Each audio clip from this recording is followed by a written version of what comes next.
বঁটা, সন্মান, অলংকাৰ কোনো ব্যক্তি বিশেষৰে সন্মান নহয়, সেয়া হৈছে সেই গণতন্ত্ৰৰ সন্মান।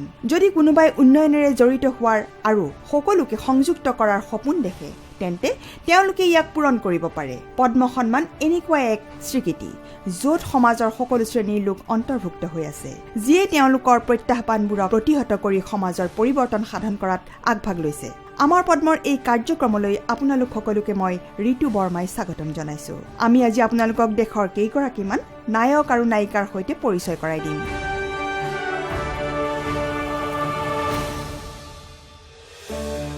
ভাৰত চৰকাৰে কলা, সংস্কৃতি, বিজ্ঞান আদিৰ দৰে বিভিন্ন সামাজিক ক্ষেত্ৰত অসামান্য অৱদান আগবঢ়োৱা ব্যক্তিসকলক প্ৰতি বছৰে পদ্ম সন্মানেৰে সন্মানিত কৰি আহিছে।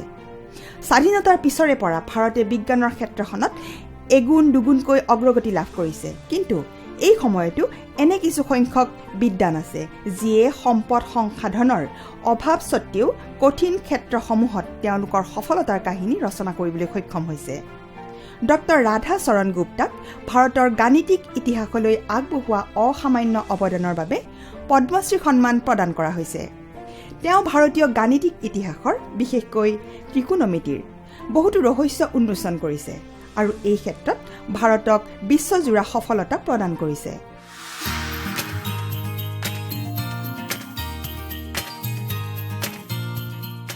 আৰ্যভট্টৰ পৰা ৰামানুজলৈ মহান গণিতজ্ঞসকলৰ কৰ্মভূমি ভাৰতৰ ঝাঁচীৰ ডক্টৰ ৰাধা চৰণ গুপ্তা এনে এগৰাকী গণিতজ্ঞ যিয়ে ভাৰতীয় গাণিতিক ইতিহাস আৰু বৈদিক সাহিত্যত লুকাই থকা পাহৰণিৰ গৰ্ভত হেৰাই যাবলৈ উপক্ৰম কৰা গণিতৰ বহু ৰহস্য উন্মোচন কৰিছিল।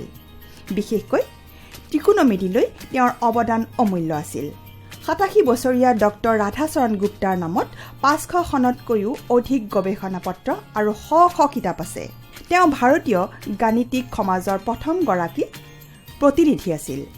ভাৰতৰ স্বাধীনতাৰ পূৰ্বে আৰম্ভ হোৱা গণিতৰ প্ৰতি থকা প্ৰেমৰ কাহিনী ঝাঁচীৰ পৰা আৰম্ভ হৈ লক্ষ্ণৌত উপস্থিত হৈছিল আৰু বিশ্ব মঞ্চতো নিজৰ ছাপ পেলাবলৈ সক্ষম হৈছিল। 1957 में जो हमने एमएससी किया तो एमएससी में टॉप किया था, जिसकी वजह से हमको वहाँ एक गोल्ड मेडल मिलता है, इसको देवी सहाय मिश्रा गोल्ड मेडल कहते हैं।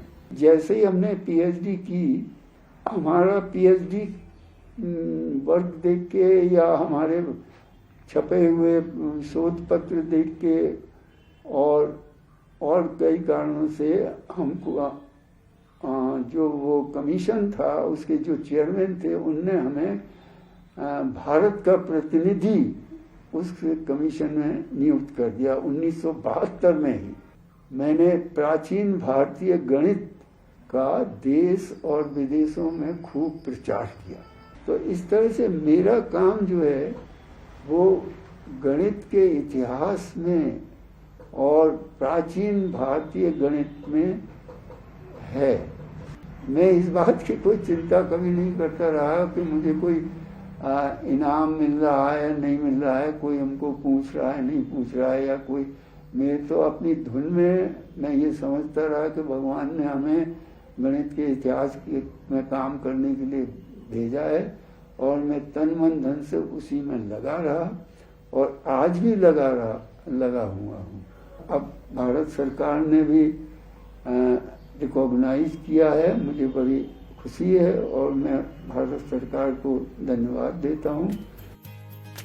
ডক্টৰ ৰাধাচৰণ গুপ্তাই ভাৰতীয় গণিতৰ ইতিহাস সন্দৰ্ভত পিএইচডি কৰিছিল। IIT মুম্বাইয়ে তেওঁৰ নিৰ্বাচিত গৱেষণা পত্ৰসমূহৰ সংকলন কৰিছিল আৰু গ্ৰন্থখনৰ নাম দিছিল গণিতানন্দ। বৈদিক গণিত আধাৰিত এই গ্ৰন্থখন গাণিতিক পৃথিৱীত আলোচনাৰ বিষয় হৈ আহিছে। তেওঁ যোৱা 27 বছৰ ধৰি গণিত ভাৰতী নামৰ এখন গণিত আলোচনী সম্পাদনা কৰি আহিছে। গণিতৰ বিশেষজ্ঞসকলে ডক্টৰ ৰাধাচৰণ গুপ্তাই আহৰণ কৰা জ্ঞানক কোনো ঐতিহ্যতকৈ কম নহয় বুলি গণ্য কৰে। কেনেথ অ'মে বঁটা লাভ কৰা তেওঁ হৈছে একমাত্ৰ ভাৰতীয়। Encouraging to know that R.C. Gupta ji has been awarded the Padma Shri in our world. I came to know about R.C. Gupta from my supervisor, Professor Amartya Kumar Datta, and who also works in history of mathematics. All the scholars refer to him as Ganitananda. Professor R.C. Gupta ji has been awarded the Kenneth O. May Prize one of the highest recognition in history of mathematics, which was awarded to him in 2010 by the Indian Mathematical Union. We wish him all the best and congratulate him for getting the Padma Shri Award. গণিত আৰু বিজ্ঞান ভাৰতীয় জ্ঞান প্ৰণালীৰ আধাৰ স্তম্ভ হৈ আহিছে। সময় গণনা কৰা, বিশিষ্ট অট্টালিকাৰ নিৰ্মাণ কৰা, উপগ্ৰহ উৎক্ষেপণ কৰা, গণিত অবিহনে বিশ্ব ব্ৰহ্মাণ্ড সন্দৰ্ভত গৱেষণা সম্ভৱ নহয়। ডক্টৰ ৰাধাচৰণ গুপ্তাৰ দৰে পণ্ডিতসকলে কেৱল ভাৰতৰ গাণিতিক ইতিহাসত অৱদান আগবঢ়োৱাই নহয়, বৰঞ্চ ইয়াক সাধাৰণ মানুহৰ সৈতে সংযুক্ত কৰিবলৈ সাৰ্থক প্ৰয়াসো কৰি আহিছে। পদ্মশ্ৰী সন্মান লাভ কৰাৰ বাবে ডক্টৰ ৰাধাচৰণ গুপ্তাক আন্তৰিক অভিনন্দন জনাইছো।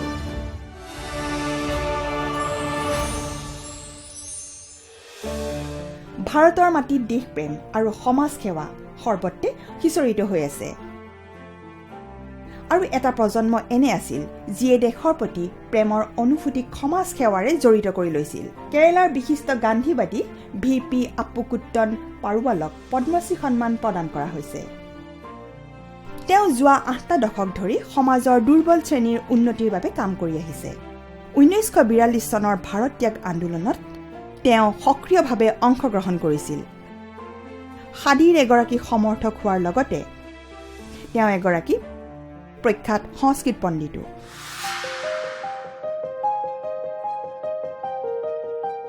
সবকা সাথ সবকা বিকাশ কিছুমান মানুহৰ বাবে কেৱল শ্লোগানেই নহয়, বৰঞ্চ জীৱন যাপনৰ মন্ত্ৰও। তেনে এগৰাকী সমাজকৰ্মী হৈছে 99 বছৰীয়া স্বাধীনতা সংগ্ৰামী VP আপুকুট্টন। কেৰালাৰ পায়ান্নুৰত বাস কৰা আপুকুট্টনে স্বাধীনতাৰ পিছৰে পৰাই কন্নুৰত সমাজৰ দুৰ্বল শ্ৰেণীসমূহক উন্নয়নৰ মূল সুঁতিলৈ অনাৰ বাবে প্ৰচেষ্টা গ্ৰহণ কৰি আহিছে। স্বাধীনতা সংগ্ৰামত ভাৰত ত্যাগ আন্দোলনৰ সময়ছোৱাত তেওঁ তেওঁৰ উদাত্ত ভাষণেৰে ব্ৰিটিছৰ বিৰুদ্ধে চেতনাৰ লহৰ সৃষ্টি কৰিছিল আৰু স্বাধীনতাৰ পাছতো সমাজলৈ পৰিৱৰ্তন অনাৰ বাবে অহো পুৰুষাৰ্থ কৰি আহিছে। তেওঁ অনুসূচিত জাতি আৰু জনজাতিৰ সম্প্ৰদায়ৰ সন্তানসকলক আগুৱাই নিয়াৰ বাবে কন্নুৰ আৰু কুজিকোড়ত বহুকেইটা গুৰুত্বপূৰ্ণ কাৰ্যসূচী হাতত লৈছিল। গান্ধীবাদী আদৰ্শৰে জীৱন অতিবাহিত কৰা আপুকুট্টনক কন্নুৰৰ গান্ধী বুলি অভিহিত কৰা হয়। जब नमक सत्याग्रह रैली निकाली गई, जो कि मेरे घर के पास हुई थी, तो मैं कुछ और बच्चों के साथ देखने गया। गांधी जी की जय और भारत माता की जय के नारे सुनना मेरे जीवन की एक प्रभावशाली घटना थी। उन्होंने कुछ अन्य देशभक्ति गीत और अन्य नारे भी गाए। वरिगा वरिगा सहजरे സഹന സമര സമയമായി കരളുറച്ചു കൈകൾ കോർത്തു കാൽനടയ്ക്കു പോകനാം ഉപ്പു നാം കുറുക്കിടുമ്പോൾ ആരു വന്ന് എതിർക്കലും സ്വൽപ്പവും കൊടുത്തിടാതെ കോപിയാതെ നിൽക്കണം। 1942 के भारत छोड़ो आंदोलन में भी मेरे चाचा को गिरफ्तार किया गया था। कई अन्य रिश्तेदारों को भी गिरफ्तार किया गया। उस दौरान मैं भी प्रेरित हुआ था। मैंने तब तक अपनी हाई स्कूल की शिक्षा पूरी कर ली थी। मैं स्वयंसेवी शिविर में गया और बिना किसी को बताए अपनी सदस्यता दर्ज करा दी। मैंने गुप्त रूप से साइक्लोस्टाइल मशीन का संचालन किया, सूचना पत्र तैयार किए, उन्हें वितरित किया और छात्रों के विरोध का आयोजन किया। मैंने छात्रों के बीच सक्रिय रूप से कार्य करना, गुप्त बैठकें और गुप्त रैलियां आयोजित करना प्रारंभ किया। मैं मातृभूमि का संवाददाता होने के नाते प्रतिदिन कुछ बैठकों को संबोधित करता था और कुछ रिपोर्टें भेजता था। इन सब का मुझ पर आरोप लगाया गया। हमें सामूहिक रूप से गिरफ्तार किया गया और बाद में हमें छोड़ दिया गया।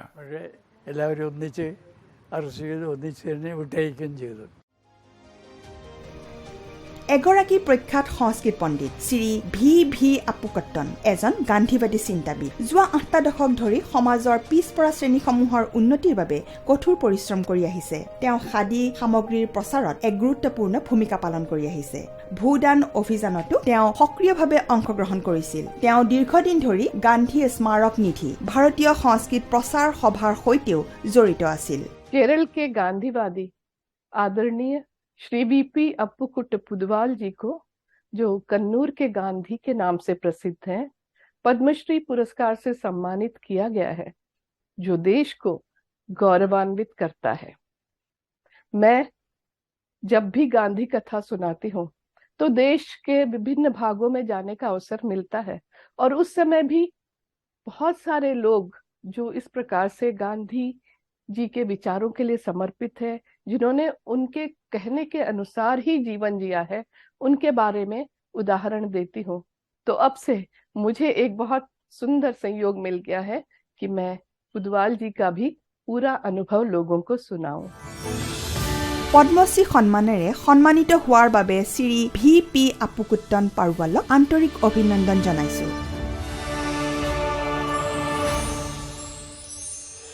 কাৰোবাৰ জীৱন ৰক্ষা কৰাটো আটাইতকৈ ডাঙৰ পুণ্য বুলি গণ্য কৰা হয়, আৰু এনে পুণ্যকে অৰ্জন কৰিছে মাচি চৰেয়ন আৰু বৰিভেল গোপালে। তামিলনাডুৰ চেংগালপট্টুৰ ইৰুলা জনজাতিৰ এই দুগৰাকী ব্যক্তিয়ে বিষাক্ত সাপ ধৰে আৰু সাপে কামোৰা লোকক চিকিৎসাৰ বাবে প্ৰয়োজন হোৱা এন্টিভেনম ঔষধ প্ৰস্তুতকৰণত ব্যৱহৃত বিষ আহৰণ কৰাত সহায় কৰে। এই কামত জীৱনৰ আশংকা থকা সত্ত্বেও এই দুগৰাকী সমাজকৰ্মীয়ে সাপ আৰু মানুহৰ মাজত যোগাযোগৰ সেতু হৈ মানৱ সমাজক সহায় কৰি আহিছে।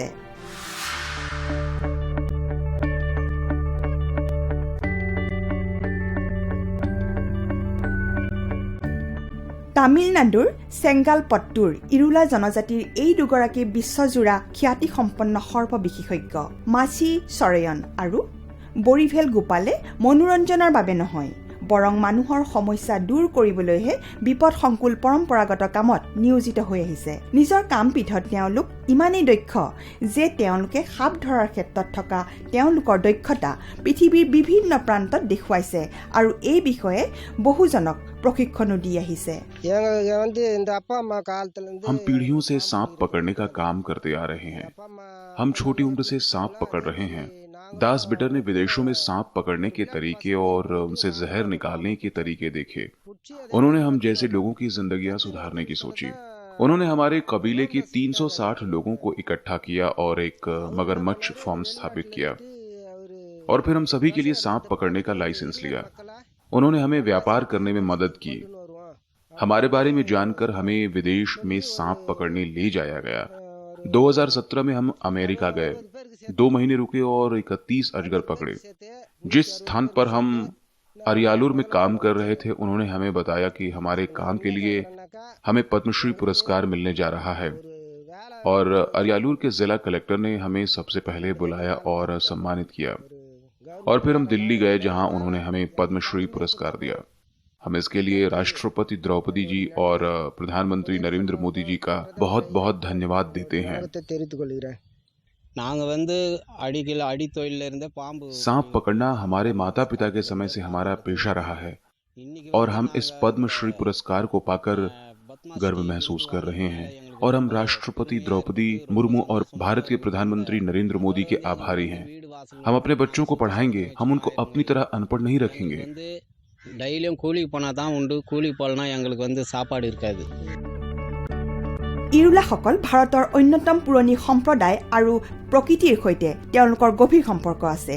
মাচি আৰু বৰিভেলে কেৱল সাপেই যে ধৰে এনে নহয়, বৰঞ্চ ঔষধি গুণসম্পন্ন উদ্ভিদৰে চিকিৎসাও কৰে। এণ্টিভেনম নিষ্কাশনৰ বাবে তেওঁলোকৰ জুতিটোৱে এতিয়ালৈকে বহুতো সাপ ধৰিছে। তেওঁলোকক সাপেও কামুৰিছে, কিন্তু সাপে কামুৰাৰ পাছতো তেওঁলোক থমকি ৰোৱা নাই। তেওঁলোক চেন্নাইৰ ইৰুলাৰ স্নেক কেচাৰ্ছ সমবায় সমিতিৰ সদস্য। I'm lucky to have met the Irlas back in 1969 when I first set up the Madras Snake Park. And I've known from the beginning that they are the best snake catchers in the world. I think people don't perhaps know that Masi and Vadivil are part of something called the Irla Snake Catchers Cooperative. And they produce most of the venom, which is made into antivenom to save human lives in India. So they're doing a fantastic service to India, but they're very quiet and shy people. So we don't really hear much about, they never brag about how good they are. But I'm here to brag about them. They are the best. পৰম্পৰাগতভাৱে সাপ ধৰা ইৰুলা জনজাতি অনুসূচিত জনজাতিসকলৰ এনে এক শ্ৰেণী, যিসকল শৈক্ষিক আৰ্থ-সামাজিকভাৱে পিছপৰা জনজাতি। ইৰুলা লোকসকলে ভাৰতৰ বহুতো ঠাইতে বসবাস কৰে যদিও তেওঁলোকৰ সৰহ সংখ্যকেই মূলতঃ তামিলনাডুত বসবাস কৰে। মাছি আৰু বাৰিভেলে কেৱল সৰ্পদংশনৰ বিপদৰ পৰা মানুহক ৰক্ষা কৰাই নহয়, তেওঁলোকে সাপ আৰু মানুহৰ মাজত সেতুৰ ভূমিকাত অৱতীৰ্ণ হৈ প্ৰকৃতিৰ মাজত এক সমন্বয় সৃষ্টি কৰি আহিছে। পদ্মশ্ৰী সন্মান লাভ কৰাৰ বাবে মাচি চৰয়ন আৰু বৰিভেল গোপালক অভিনন্দন জনাইছো।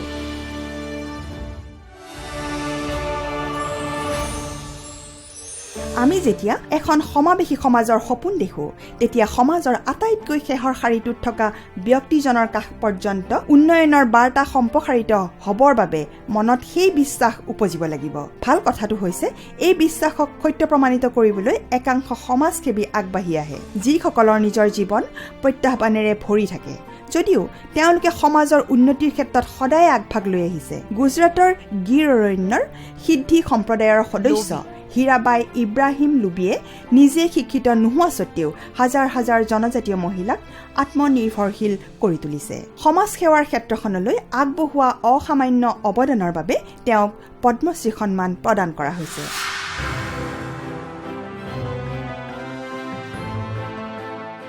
গিৰৰ অৰণ্যত সিংহৰ সৈতে বাস কৰে সিদ্ধি জনজাতীয় সম্প্ৰদায়ৰ এগৰাকী মহিলাই, যিগৰাকী মহিলাই জনজাতীয় সম্প্ৰদায়ৰ উন্নতি আৰু বিকাশৰ বাবে অক্লান্ত পৰিশ্ৰম কৰি আহিছে। গিৰ বনাঞ্চলৰ জাম্বুৰ গাঁৱৰ আফ্ৰিকীয় মূলৰ এইগৰাকী সিদ্ধি জনজাতীয় মহিলা হীৰাবাই ইব্ৰাহিম লুবিয়ে তেওঁৰ কঠোৰ পৰিশ্ৰমেৰে সমাজ সেৱাক এক নতুন মাত্ৰা প্ৰদান কৰিছে। হীৰাবাই লুবিয়ে বেংকত মহিলাসকলৰ একাউণ্ট খোলাইছিল আৰু তেওঁলোকক কেনেদৰে সঞ্চয় কৰিব লাগে শিকাইছিল। মহিলাসকলৰ খৰি লুৰাৰ পৰম্পৰা বন্ধ কৰিছিল আৰু তেওঁলোকক পচন সাৰ, ধূপকাঠি, চাবোন আৰু কাপোৰ চিলাই আদিৰ প্ৰশিক্ষণ দিছিল।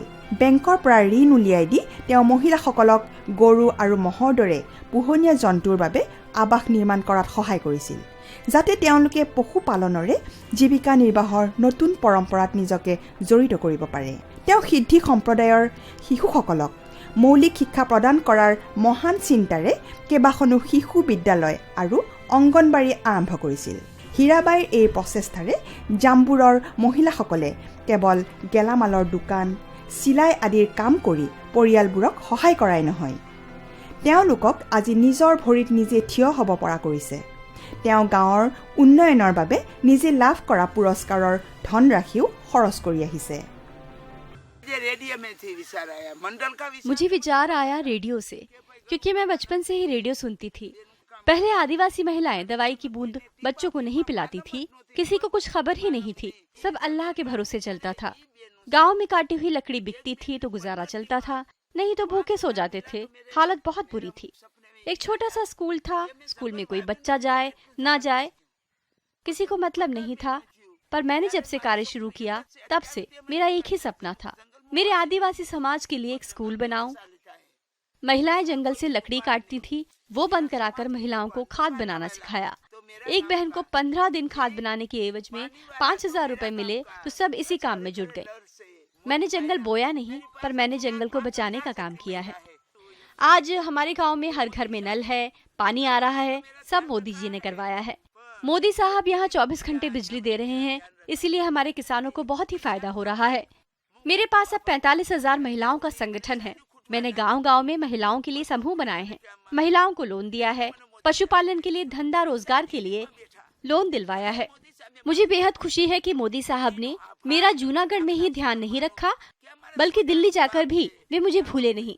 मैं मोदी साहब की और हमारी राष्ट्रपति जी की, जो स्वयं एक आदिवासी महिला है, बहुत बहुत आभारी हूँ।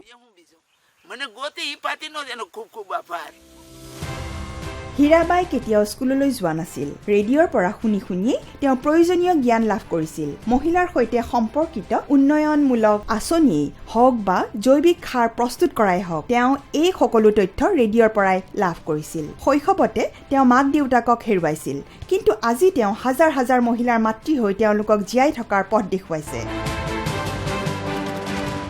मैंने हीराबाई का तस्वीर देखा और वो पद्मा पुरस्कार स्वीकार करने का चित्र भी देखा और मुझे बहुत अच्छा लगा।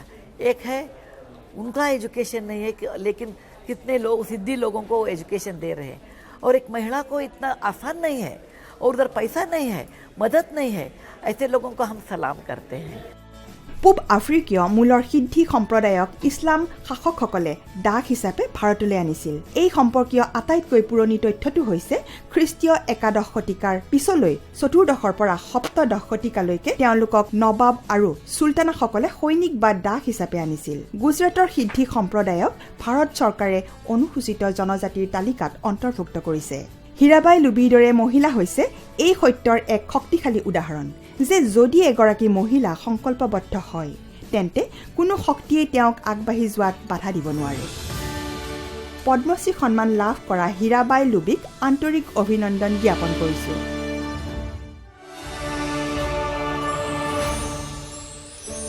পানী হৈছে জীৱনৰ আধাৰ, পানী হৈছে আমাৰ অস্তিত্ব, কিন্তু আজি ই আমাৰ আঙুলিৰ ফাকেৰে দ্ৰুত গতিৰে সৰকি পৰিবলৈ ধৰিছে। এনে পৰিস্থিতিত কিছুসংখ্যক জলক্ৰান্তিকাৰীয়ে এই পানীক বচাবলৈ কঠোৰ পৰিশ্ৰম কৰি আহিছে।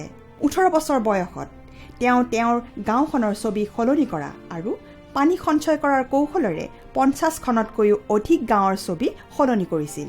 তেওঁ পানী ৰাহি কৰাৰ কৌশল গ্ৰহণ কৰিছিল আৰু কেৱল তেওঁৰ গাঁৱতে নহয়, ৰাজস্থানৰ 50খনতকৈও অধিক গাঁৱত পশুখাদ্য আৰু পুখুৰীৰ সুৰক্ষা নিশ্চিত কৰিছিল। 35 বছৰ ধৰি এই ক্ষেত্ৰত কাম কৰি অহা লক্ষণ সিঙৰ পানী সংৰক্ষণ প্ৰযুক্তি আজি দেশ আৰু বিশ্বই গ্ৰহণ কৰিছে।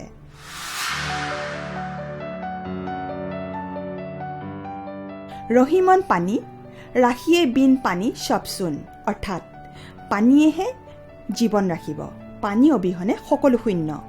ৰাজস্থানৰ লুপাৰিয়া গাঁৱৰ এজন সমাজকৰ্মী লক্ষণ সিঙে কেৱল নিজৰ জীৱনতে নহয়, আনৰ জীৱনকো এই শব্দকেইটাই বহন কৰা অৰ্থৰে আৱেশিত কৰি তুলিছে। তেওঁ হৈছে জলবিপ্লৱৰ নায়ক।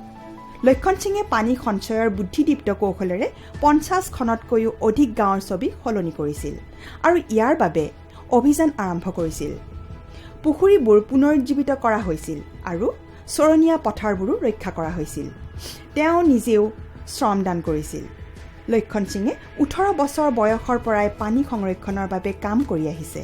তেওঁ চৌকা প্ৰযুক্তি আৰু পানী সংৰক্ষণৰ বিষয়ে মানুহৰ মাজত সজাগতাৰ সৃষ্টি কৰিবলৈ গাঁও আৰু চহৰ একাকাৰ কৰিছিল। তেওঁ গাঁৱৰ বহু যুৱক যুৱতীক সংবদ্ধ কৰি গাঁও উন্নয়ন যুৱ সমিতিও গঠন কৰিছিল। প্ৰাকৃতিক সম্পদৰ ব্যৱস্থাপনাৰ দায়িত্ব তেওঁ পুনৰ গাঁৱৰ সমাজখনলৈ উভতাই আনিছে। আজি ৰাজস্থানৰ 80খনতকৈও অধিক গাঁৱত যুৱ প্ৰজন্মক প্ৰজন্মৰ পৰা প্ৰজন্মলৈ আগবঢ়োৱা পানী সংৰক্ষণৰ স্থানীয় জ্ঞানক হৃদয়ংগম কৰি গণতান্ত্ৰিক পানী ব্যৱস্থাপনাৰ থলুৱা কৰ্ম পৰিকল্পনা ৰূপায়ণৰ বাবে প্ৰশিক্ষণ দিয়াত গুৰুত্ব আৰোপ কৰিছে। 40 बरस पहले हमारा इलाका जो है इसको लोकल शब्दों में काठेड़ा बोलते हैं, यानी कि ज़मीन काठी है और जब पानी गिरता है तो पानी चलने लगता है। रिचार्ज 3% ही होता है। हमें तालाब बनाना है इस एरिया में, चौका सिस्टम एक डिज़ाइन हमने निकाली कि पानी रुके बारिश का और वो बारिश का पानी ज़मीन में उतरे, और जब ज़मीन में पानी उतरेगा तो वो कुओं में उतरेगा और ज़मीन पानीदार बनेगी, जिससे हरियाली ऊपर आएगी। हमारे इलाके में हरियाली बड़ी गजब की है क्योंकि हमने चौका सिस्टम किया है और चौका सिस्टम छोटे छोटे स्ट्रक्चर हैं तो बरसात का पानी रोकता है। हमारे यहाँ गरीबी मिट चुकी है, यहाँ पानी की कोई कमी नहीं है। हमारे काम के लायक पानी है, हमारे काम के लायक ज़मीन उपजाऊ है। जब ये पद्मश्री का सूचना हमें मिली तो हमें ये महसूस हुआ कि वास्तव में कोई अच्छे काम के लिए भारत सरकार किसी के लिए सोचती है, पहचान के लिए सोचती है, और मुझे एक अच्छी पहचान मिली। हमको जब पद्मश्री मिला तो लोगों के दिमाग में आया है कि पानी का काम और मिट्टी का काम और पर्यावरण का काम ज़रूर करना चाहिए, इससे ज़िंदगी चलती है। पूरे भारत को पानीदार और पर्यावरणदार बनाना है हमें, ये हमारी जिम्मेदारी आ चुकी है और हम इसको करेंगे। চৌকা কৌশলত বৰষুণৰ পানী য'ত পৰে তাৰে পৰা এঠাইত সংগ্ৰহৰ ব্যৱস্থা কৰা হয়। এই কৌশলত দীঘল ঢালসমূহক সৰু ঢালত বিভক্ত কৰাৰ ফলত পানীৰ প্ৰবাহৰ গতি ইমানেই হ্ৰাস পায় যে মাটিৰ কোনো খহনীয়া নহয়। ইয়াৰ ফলত পানীৰ ক্ষতি হোৱাটো বন্ধ হয় আৰু নিজে নিজে মাটিৰ ভিতৰলৈ নিগৰি সোমাই যায়। ই ঘাঁহ বন গছ গছনি পুনৰ গজাত সহায় কৰে। लक्ष्मण सिंह जी लंबे समय से जल संरक्षण के काम में जुटे हैं। उन्होंने अपने लापोडिया गांव को पानीदार बनाया, फिर नदी पर तरुण भारत संघ के साथ मिलकर यहाँ बहुत काम किया। उनका जीवन का बड़ा हिस्सा पानी के बड़े काम करने में लगा। उसका परिणाम है कि वो टोंक जिले में, अजमेर जिले में और कई जिलों में, गांव-गांव में, चित्तौड़गढ़ में, भीलवाड़ा में, गांव-गांव में उन्होंने पानी के काम किए। उन पानी के कामों से उनका जो इलाका था वो पानीदार बनने की दिशा में आगे बढ़ा। इसलिए लक्ष्मण सिंह जी का काम जल संरक्षण की दिशा से बहुत अच्छा काम है। उनको पद्मश्री मिली। एक बार फिर उनको बधाई। আজিৰ পৰা কেইবা দশকৰ আগতে লুপাৰিয়াকে ধৰি ৰাজস্থানৰ অনেক গাঁৱত পানীৰ স্তৰ কম হোৱাৰ বাবে মানুহে কুঁৱা আৰু পুখুৰীসমূহত নিজৰ জীৱন বিপদাপন্ন কৰিব লগা হৈছিল আৰু ইয়াৰ ফলত কৃষিও প্ৰভাৱিত হৈছিল। লক্ষণ সিঙে কেৱল চৌকা প্ৰযুক্তিৰে পানীৰ স্তৰ বৃদ্ধি কৰাত সহায় কৰাই নহয়, শিক্ষাৰ ক্ষেত্ৰতো উৎকৃষ্ট কাম কৰিছিল। বহুতো গাঁৱত বিদ্যালয় খোলা হৈছিল। আজি লক্ষণ সিঙৰ প্ৰচেষ্টাৰ বাবে ৰাজস্থানৰ প্ৰতিখন গাঁৱৰ অগণন মুখত হাঁহি বিৰিঙিছে। শিশুসকলৰ হাতত পানীৰ কলহৰ পৰিৱৰ্তে তেওঁলোকৰ হাতত কিতাপ আছে। জল সংৰক্ষক লক্ষণ সিঙক পদ্মশ্ৰী সন্মান লাভৰ বাবে আন্তৰিক অভিনন্দন জ্ঞাপন কৰিছো।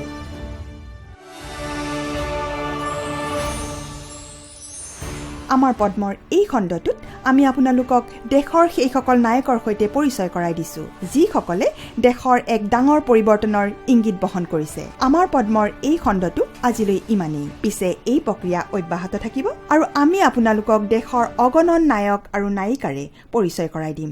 নমস্কাৰ।